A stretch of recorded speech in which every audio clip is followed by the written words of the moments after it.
కేంద్ర ప్రభుత్వం నుంచి నిధులు రాబట్టుకోవడానికైనా అనుమతులు తెచ్చుకోవడానిక నిస్సందేహంగా ఇక్కడ ఉన్న ఎమ్మెల్యే సోదరులని తప్పకుండా అడుగుతాం. మీరు సొంతంగా మీరు వస్తామని అంటే మీరు మీ టికెట్లు కొనుక్కుంటామంటారు.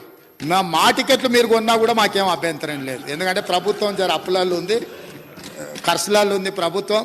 మా టికెట్లు కూడా మహేశ్వర్ రెడ్డి గారు లాంటి వాళ్ళు శ్రీమంతులే కొనగలుగుతారు. మా వెంకట్రామ్ కూడా డబ్బులు ఉన్న ఆసామే అనే నేను అనుకుంటున్నా.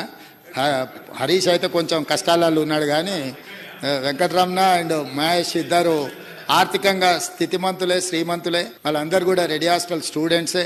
వాళ్ళందరూ నాకు ముందు నుంచి తెలిసిన వాళ్ళే. పాయలశంకర్ పేదోళ్ళే, కష్టపడేటోడు, పేదల ప్రతినిధి. పాయలశంకర్ని మనం అందరం కలిసి నడపాలి, నడిపించుకోవాలి. కాబట్టి అందరికీ నేను ఎందుకు ఈ విషయాలన్నీ ప్రస్తావిస్తున్నా అంటే ప్రతి ఒక్కరితో 90% నాకు పర్సనల్ అసోసియేషన్ ఉంది అధ్యక్ష.